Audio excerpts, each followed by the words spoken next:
What up, my freaks? RuinousInsight here with part, I want to say 75 of my Total Warhammer 3 modded Karl Franz campaign.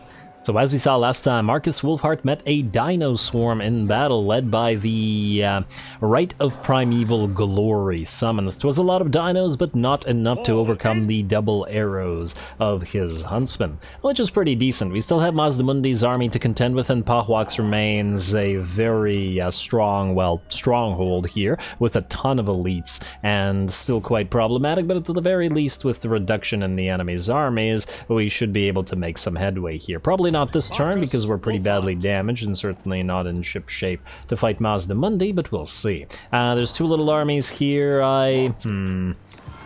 We should probably destroy these. I'm just wondering whether we should auto-resolve them or not. It's probably too risky. You know what, let's manually fight at least one of them. Close victory and medium casualties. We can't trust that. I'm gonna manually fight this real quick, and then maybe the other one will be low casualties, and then return back to our own territory. Also, while this is loading, this is the 75th episode, and once again a 5th episode in the series, and I'd like to remind you guys to drop those likes and comments below if you've been enjoying this particular Let's Play, especially as the campaign gets older and the interest in it, generally speaking, wanes, especially compared to other campaigns, as obviously it's YouTube and that's the way it works. Engagement drives scheduling and blah blah blah blah blah. Alright, start deployment. I'm gonna do this real quick, or as quick as I can make it. Let's do, okay, like so, like so, like so. The setup really doesn't matter because the enemy has no chance, and we're just cleaning up troops in order to not suffer any unnecessary casualties. You go here, and I believe that's about it. You go close enough to wait, like so. Ready for war. I want your ability and range of everybody, and I want to turn skirmish mode off everybody for obvious reasons. Start battle, go into ballistics calibration, everybody fire. You guys go here. Marcus and Kalara, you guys target that feral carnosaur. In fact, Marcus, while you're at it, pop that focused shot on it if you can. You turn off skirmish mode and stay right there. You can go here and get ready to stop everybody in their tracks with your Tormentor's sword.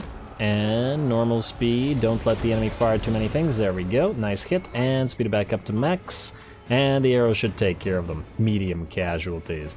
Oh, did a few units reach our lines? Oh wow, the Lothran Seaguard got a little bit damaged, but at least it's only one unit. And oh, they're taking hits from the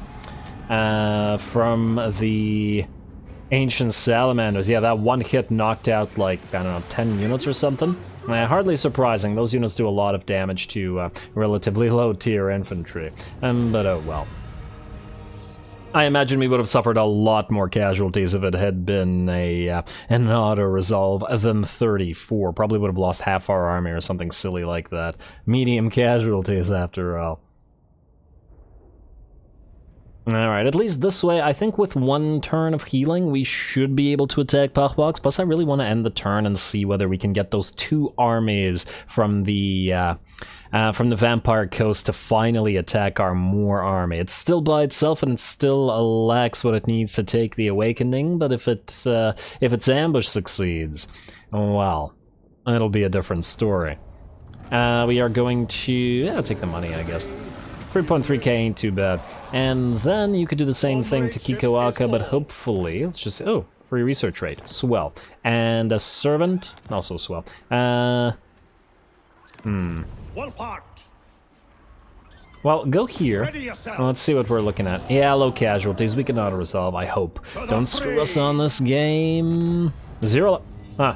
Okay, that's genuinely shocking. I am genuinely shocked that it was 0, but pleasantly so, for once. Anyway, Sword of Strife, and I believe that's it. You... we do have to return to our own territory. I was about to say pop ambush, but with the suffering attrition, it's probably not worth it. So, just return to our own territory to heal. Can you go and camp here? You can.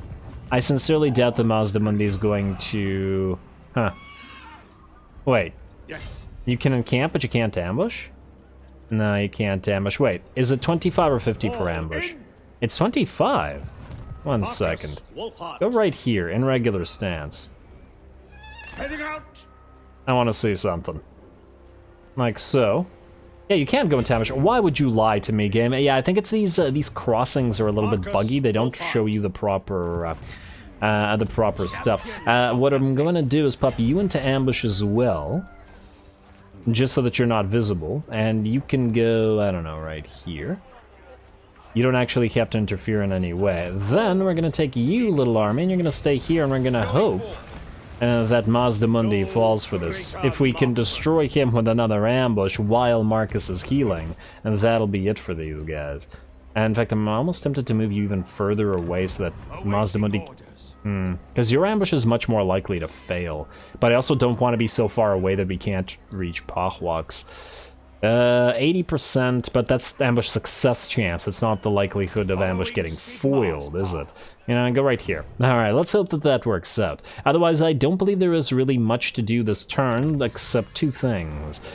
Three things, actually. Thing one, Purge the Foul. Melee defense and leadership +4 for Greenskins, Skaven, Ogres, and more importantly, most importantly, right now, a Lizardman. Though I don't imagine the Lizardman would be too happy to be included in that particular list. Next up, we want to spend some of our prestige, and I did want to get another retired adventurer for that additional attrition reduction for Karl.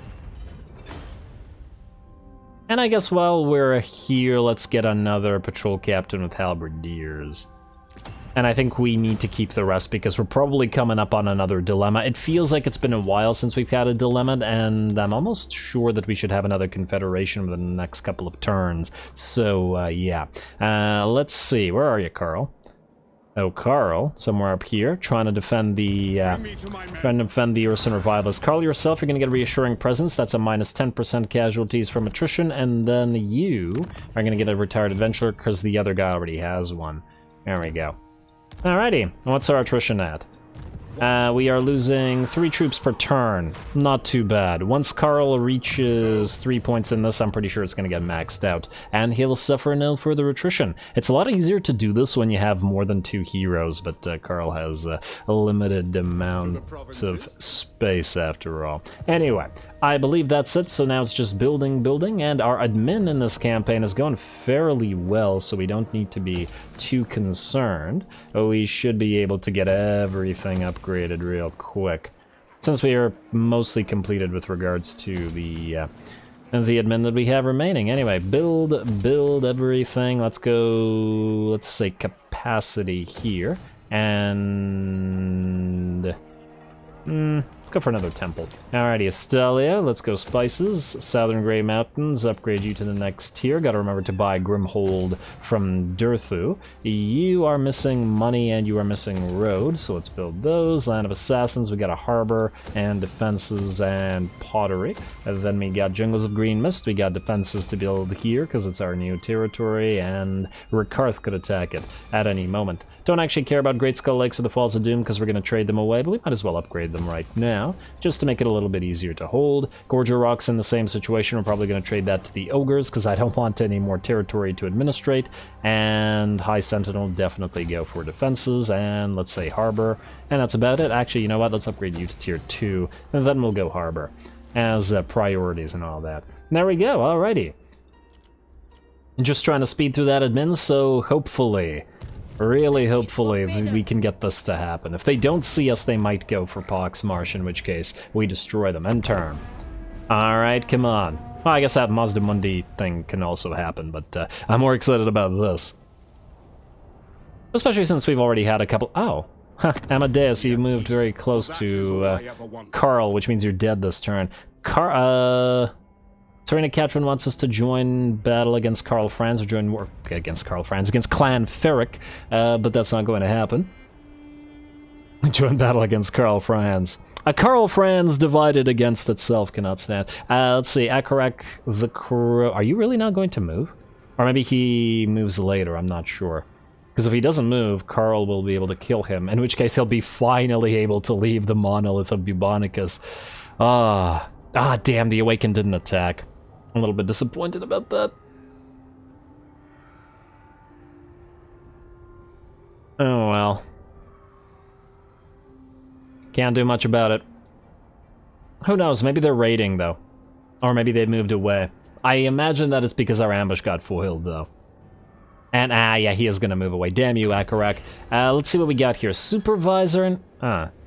these guys did move away.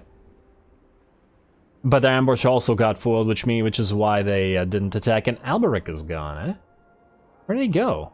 It was Alberic here before, wasn't it? Did he have a oh, what the heck is this? Where are you going? Well, that's interesting. Okay. Bruno Grauber's ambush got foiled. Yeah, Bruno Grauber screwed us over, so... Okay, fine. Go to the High Sentinel. Bernhard, stay here. Actually, you know what? You go outside this. If Inkarzan moves outside of Pahwaks, we might be able to draw Mazdamundi out into a fight. That would be swell as well. Hey, another student. I believe we checked these guys last time, and... Wait, not that one. I think one of these guys didn't have a student as well. Or am I wrong? I mean, clearly Kalara didn't. Student and... Oh. You. Okay. It was your mage. Go figure. I thought I gave all the mages students. Also, what the frickin' hell is this? Oh, actually, he used muddled minds on the most useless little part army, so that's actually not so bad. That's fine. And where are you going? Well, that's interesting, but it's not what we're looking at. Military alliance negotiated between the Ogres and the Cathians. Swell. Let's keep our allies allied with each other as well. I also want to double check military alliances. We're missing one of the Cath... No, we're not. We have both of them now. In military, I mean. Ironbrow, wow, you are not having a great time. And you are fighting... Are you still fighting the last defenders? You are. Damn, I really want them to peace out with each other. Ain't happening, though. At least not at the current time. Trade agreement. Order of Loremasters. You still don't want to trade. Why? Do we have too many trade goods flowing to everybody else such that we lack a surplus? Because elves generally really want to trade, but they don't for this one time. Kind of odd. Oh well, Grimgor, I see you're still alive, and Greasy is still not killed yet, but we've got other things to take care of, so that is... not what we're going to deal with. Nud, go take Dragon's Death. I'd love for you to go to the Volary, but I want to destroy this faction for good, and then if we have to move back, we'll move back. Though once again, I don't really care about those territories. I also really don't want to keep Nud in Chaos territory forever, because he'll get corrupted, but what can you do? Occupy... Oh, Loot and Occupy doesn't heal the Empire, so it doesn't really matter. And we'll be trading this to our friends. Don't collect the income. Probably won't be keeping the challenge stone either, so don't even bother building anything there. Leopold, do you want to take Ice Spewer? Do we want to spend 3k on this? I mean, I guess we could spend it. And just to transfer it to... To the provinces. Yeah, just take it. I mean, ultimately it's not super important. And it's not like 3,000 gold is going to make any kind of dent in what we've currently got going. Our Reichsmarschall Kurt Helborg continue to move up north. Ooh. Skaven draw closer. Throt. Damn, we can't go in march stance because Throt might ambush you. Yeah, keep going up this way. Hey, there's a Throggy to fight as well. Maybe we'll be able to meet him in battle with this new army. And it's looking like a pretty good host as well. You, Ludwig. And Alberic, who is your follower, or one of these guys' followers. I guess you're gonna go up this way then. Step to it. Go, and you follow him as... Oh wow, you can go far. You can go real far. That's nice. This guy might attack you. Let's not have you get ambushed, though. I don't like that. Let's just have you stay near Wolfenburg, then. In fact, if we put you back into regular stance... I really prefer this guy not be able to reach you. Just stay here. Stay far enough away. You're not supposed to really act on your own, except against perhaps some minor settlements. How are we doing over at Torquarale? Oh, please don't tell me these guys are gonna siege it for like 8 years. Oh, AI. I've definitely seen that happen before, so I'm a little bit concerned that it might happen again. Okay, you guys are in a good place. Oh, what the heck is this? Astra. You're gonna go for Temple of Kara. Nah, you're not gonna take that. Not capable of it, fortunately. And ooh, hello. And we've got a full stack moving up. Well, we could take the golden ziggurat with these garbage armies, but I don't imagine that we can hold it against a full stack. These guys are not really meant to fight. Well, either way, land, and at least if we take it, I'll auto-resolve it, because, obviously. I don't imagine we can hold it, but we'll see. You know what, go into trenches stance, you auto-resolve it. Really? You're gonna make us fight this? Is this a minor settlement? Or is it a field battle? No, it's a field battle. The heck? Really? Okay, fine. We'll fight that shortly, or, yeah. We'll see. It doesn't look like that much of an interesting or a difficult battle, so I'd rather find a better one, if at all possible. Azazel is surprisingly not advancing towards these guys, though that's fine. Owen is nearly here. Oh, we gotta be careful about you getting hit in the sea, though. Maybe you want to go out this way, then. And then landed Longship Graveyard, finally transfer Boris's troops back, and we'll be good. One more turn until we got 2 Togen Guard up and running. Another Eldred's Guard is available, and Knights of Moor. I'd love to put them on cooldown, but our Moor army can't get them right now. Do we have space for another Eldred's Guard in Balthi's army? No, he's got 5. Which means we can start putting them elsewhere, I guess. They do have a very nice aura, so any infantry army could use them. Bolstered armor, physical resistance +5, and armor +5. Where is our... where are you? Not Aldebras Meyer. Luther Grauber, you. Wolfram Custerman.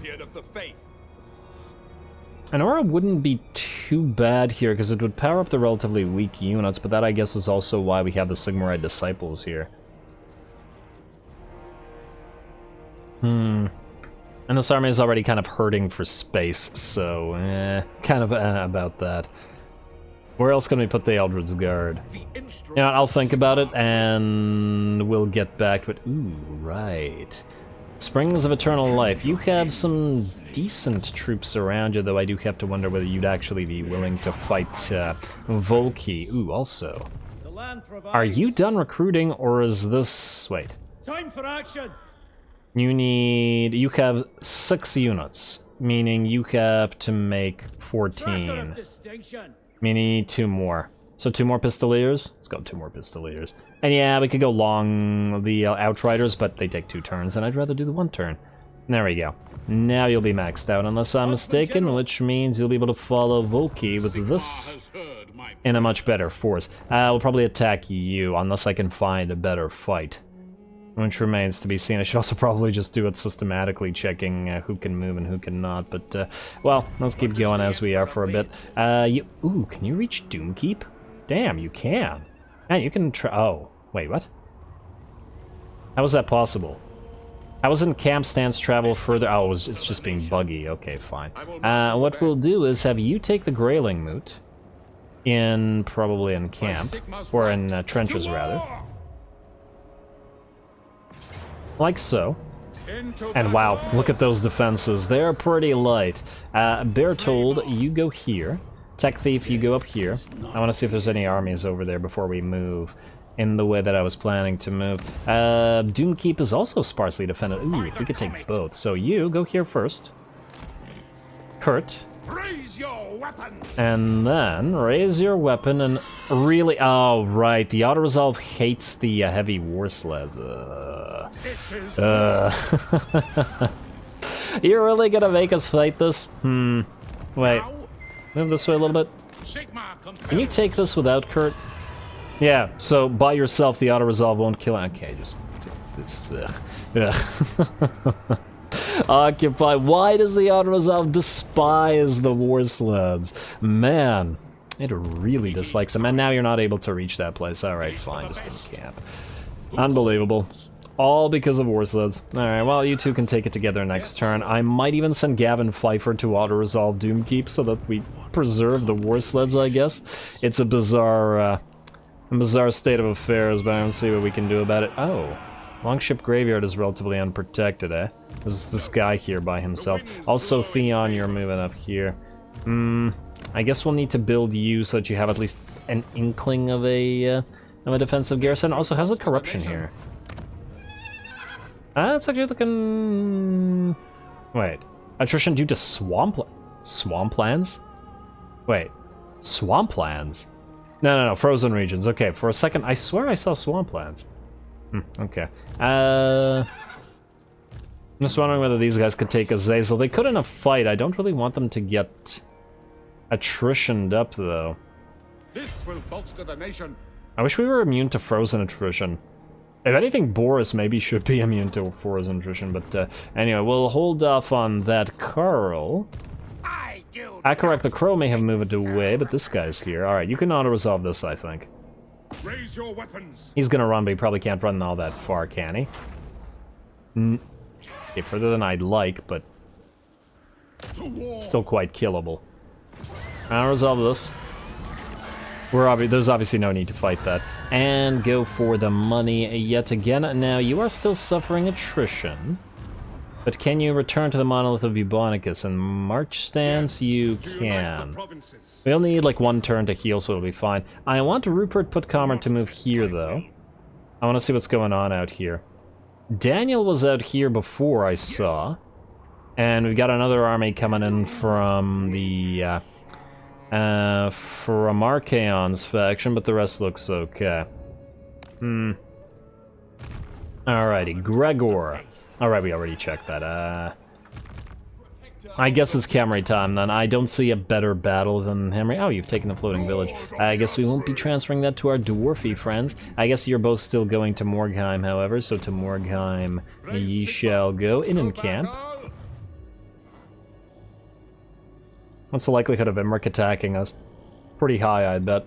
Also, what's the defenses like here? Oh, they're not horrible. This might also be an interesting fight. Might be worth taking. Maybe next episode, I'll think about it. Either way, I think this one will probably be more interesting.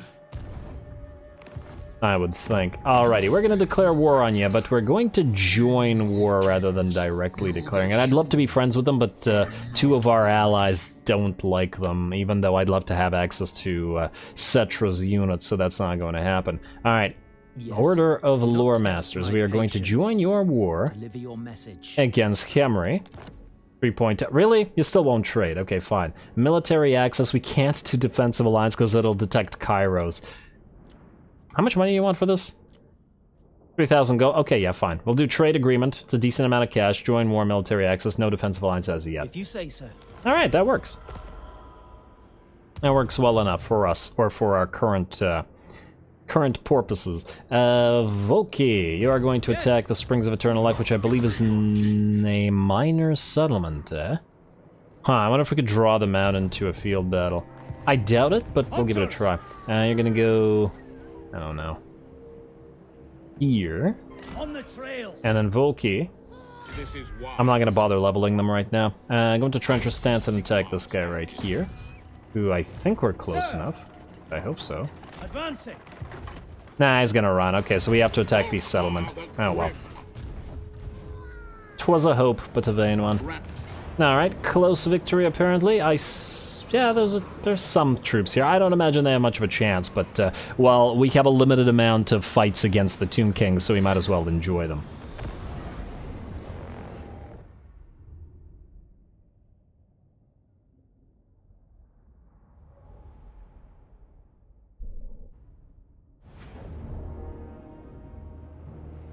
That's an order.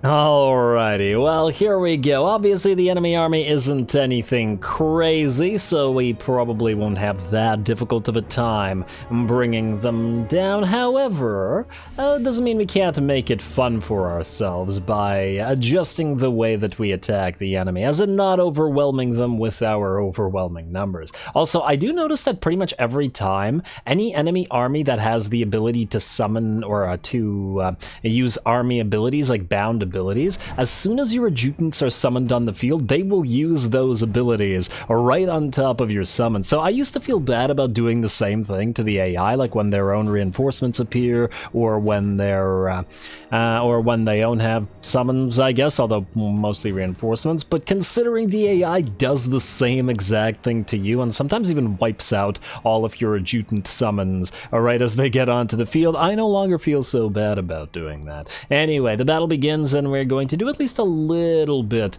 of artillery bombardment against the enemy, but we're not going to rely on it a crazy amount. Mostly we're going to send Volkmar in by himself just to have a little bit of fun at one-on-oneing some troops, maybe an enemy lord if he can manage to fight that Cambrian War Sphinx. We also do have an enemy reinforcing army moving in, so I'd like to have them fight our own reinforcing army as a little bit of a side battle without having Volkmar reinforce all that much. Maybe a couple troops depending on how it goes, I guess. That way I think we can enjoy this a little bit more. Anyway, Volkmar is going to head in and fight some Ushabti more or less by himself here. They'll probably take a few hits from the artillery, but to be fair, the Hellstorm rocket batteries, they don't really do any damage whatsoever to Ushabti, so it doesn't matter. And they'll probably hit Volkmar just as much as they do the Ushabti anyway. Volkmar is going to just sort of angrily look at them while on his little war altar of Sigmar here. He's also, by the looks of it, getting hit by towers from the enemy. Not that I imagine that they're all that threatening to him either way, although they could be. He is standing in place after all. Fortunately, the Ushabti are going to be brought down by him very, very quickly as they are unsupported, and he kills one pretty much with each blow, and down they go. In the meantime, we've also moved in our Empire captains, who are going to bring down this tower in a couple of seconds. And then maybe try to go after a couple of units. I'd also love to take the opportunity to have our Demigryph Knights get a little bit of fighting going, so we're going to try to get them some fights in here without once again using too much of the rest of our army, just for fun. Anyway, our reinforcements have arrived on the field, and we're going to move them over here, as I said before, to get that little side battle going, while Volkmar continues chasing troops around and going after some skeleton archers. Maybe he'll even capture a point if he can. Oh, there's like a little excavation pit here or something. This just looks like a roller coaster. What is this? What the heck is that? Is it for like mine carts or something? Why does it go up like that? It definitely has rails. Okay, so I take it this isn't a Tomb King structure, just an excavation by whatever faction is excavating stuff here. Makes sense. And I guess they're drawing stuff out. Anyway, the battle begins over on the sides here as our piles of war wagons move in. As we've seen before, they are pretty effective at knocking out units that are relatively low in entity numbers. So 3 of them are currently working on this unit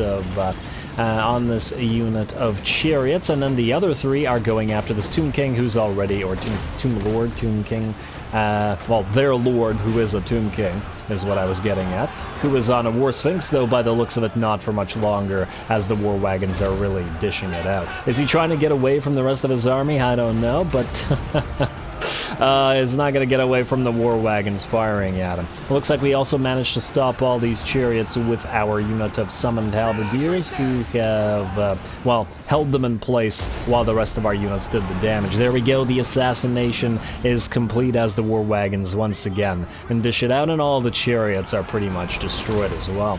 I've definitely been very happy with SFO war wagons, a lot more so than I would have expected, especially the non-mortar war wagons, because the mortar war wagons were always pretty okay, but I don't know, the vanilla war wagons with the handgunners in them never impressed me as much as they have here, and I'm enjoying using them just as much as I enjoy using the war sleds for the war sleds for the Kislev factions. Anyway, in terms of what else we've got going on, we have our two Empire captains who decided to go after this Tomb Prince here, but the Tomb Prince called in reinforcements, a unit of Tomb Guard as well as 2 units of Sepulchral Stalkers, which have managed to trap our poor Empire captains against the wall. They are fighting here, but it is, well, it's not a great position for them, and because of their being trapped against the wall like this, they can't escape. Also, the mass of the halberd-wielding Sepulchral Stalkers is sufficient to keep them in place, which means, well, it's getting ugly. We're going to try to get them out with the piercing bolts of burning, but if they can't, we're going to send in our own halberd-wielding units, which would be the Demigryph Knights, who aren't here yet. I was hoping that would happen on cue, but they're nowhere near yet, I guess. Oh, well, a Piercing Bolts of Burning coming in, and a couple of Firebolts, or about Firebolt, I guess, coming in as well, but by the looks of it, not enough to get our units out. Not to worry, though, the Demigryphs are coming, and they can hopefully bail those guys out, and that's what we wanted in the first place. Otherwise, it looks like the Tomb Guard that the enemy has brought in are getting completely surrounded by our reinforcing army, though the Tomb Guard should be superior in melee combat to the halberdiers, I would think. Especially as these halberdiers are relatively unbuffed as well. That said, we do have the numbers, and the halberdiers are buffed by the Sigmarite disciples nearby, so they should be able to overwhelm and bring the Tomb Guard down over time, especially if they continue getting a little bit of help from various range units like our Free Company Militia as well as our War Wagons. While this little melee is happening, the Demigryphs are moving in and are about to charge the enemy Tomb Prince and those Sepulchral Stalkers. Going to be a nice little matchup as the anti-large of the Sepulchral Stalkers halberds will meet the anti-large of the Demigryph Knights halberds as well. We'll see how that goes. Not quite a one-on-one, but should still be a nice fight. There we go, though they are a little bit distracted by our Empire captains to properly brace for the charge of the Demigryphs, which means the Demigryphs here should have the advantage, even though they do look a little bit small in comparison to those Necroserpents.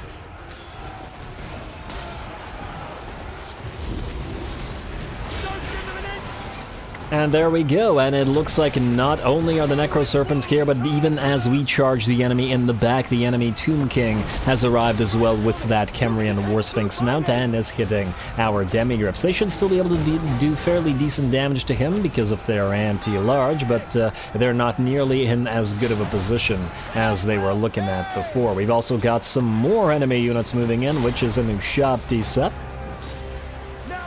And the Empire captains and the Demigryphs are definitely going to have to fight for their lives here a little bit. Let's see how the damage is looking. One of the Demigryphs have lost about 25% HP, and the other one have lost about 10 to 15%. Gonna get some support, though, as the Bright Wizard moves in and pops that upgraded Flaming Sword of Ruin, which is going to make the Demigryphs hit quite a bit harder with that weapon strength being buffed up to a fairly decent 92. Not too bad. Their stats are fairly nice as well. 64 and 84, was it? Yeah. Very decent buffs there, though. Ooh, the Empire captains are in trouble now. This one's only a couple of hits away from getting killed by that Tomb King. We are also going to move in our other War Wagons to support, and as we can see, the Tomb King, or the Tomb Guard here, are still fighting against our pile of basic infantry. And once again, we could end these Tomb Guards so quickly with our artillery, but we're just letting them sit there as we allow our infantry to fight. And yeah, this is absolutely just, you know, hurting our own capabilities here to allow the AI something of a chance, but, you know, in the name of fun. Alright, keep fighting Demigryphs. So this is probably about as bad a situation as the Demigryphs have been in, at the very least in this army so far, but we do need to bail them out at least a little bit and snipe a second Tomb King with those War Wagons. We've already seen how capable they are at that, and as we can see, they're bringing this Tomb King down very, very quickly. Absolutely loving those War Wagons, though the Demigryphs, by the looks of it, are no slouches either, as it looks like despite the War Wagons not helping with them and only focusing on the Kemrian War Sphinx, who now it gets brought down, the Demigryphs have killed off pretty much all of the Necroserpents, so our smaller halberds are working just as well. I guess it's not the size of your halberd, it's how you use it. And there we go, with the death of the Tomb King and the Necro Serpents, only the Tomb Prince and a couple of units remain, and the battle will be ours. Another unit of Sepulchral Stalkers moves in. Man, how many did they have here? Moves in to try to go after the War Wagons, but unfortunately for them, the War Wagons can fire in melee, and while they are relatively fragile, I don't think the crumbling Necro Serpents are going to have much of a chance in bringing them down before the handgunners in the War Wagons bring them down instead. You gotta love the Sepulchral Stalkers aesthetics, though. What a cool unit. Down you go, buddy. Alrighty, and also Volkmar's been fighting basically this entire time. He's got 188 kills to his name and 37,000 damage. Haven't really been focused on him as much, though, mostly because, well, in the last few fights we've seen him fight quite a bit. The melee here is just about over, but I think it was like 5 minutes straight of these guys trying to bring those Tomb Guard down. Damn. Yeah, using basic halberdiers to bring those units of Tomb Guard down definitely took a while. And considering we used our artillery to bring down a unit of enemy archers, it's kind of funny at the disparity, because I think it was like a couple of shots from the Hellstorm, and all the 3 units of archers were dead in like 30 seconds, whereas the Tomb Guard just held on for ages and ages, which is why I really enjoy these little infantry combat things, because, well, it allows you to watch them fight. Although not as fun as the Demigryphs. Anyway, nice little battle, a close victory, mostly because we sort of forced ourselves to take damage, but worth the time in my opinion.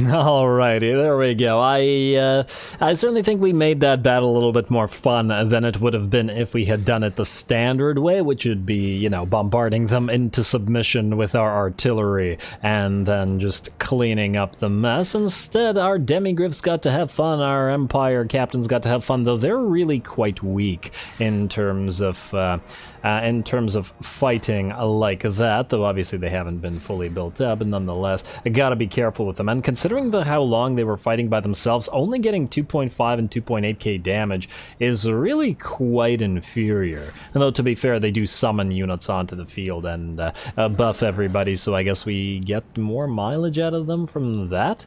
Though now it makes me wonder whether it's better to not use Empire Captains at all and just have 2 more Hellstorm rocket batteries per army. But obviously we're going to keep these ones in this one, at the very least. Anyway, let's see, I just want to see the kills on the Demigryphs. Ooh, 20k damage on this unit of Demigryphs. Very respectable, especially since they came in very late to the picture.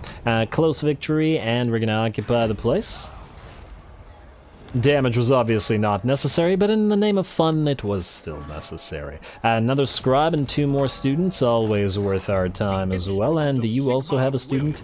You have... Wait, that was the one that just got one. You already have one, and you already have an... Okay, I'll find another one who doesn't have a student between the episodes, and it will have to be between the episodes, as I am calling this one here. And next time, well, I guess we finish off Khemri. If we are able to end the turn, they have 1 settlement remaining, and we'll take it, and we'll probably give it back to Talaqua, or give it to Talaqua. I'd love to have Kasabar, because we do get gold out of the City of Bronze, just like pretty much everybody does, but with them holding most of the territory, I don't see the point, and frankly, we've got enough stuff going for us without being super concerned about any of this. We might also be able to take out the Exiles of Kor next time, depending on if we bother to fight that particular battle. It still doesn't look all that difficult, to me at least, but we shall see. And then, of course, we will continue defending these territories. We'll still try to get Mazda Mundi ambushed. Hopefully this time it'll actually succeed, in which case we can take Pahwaks.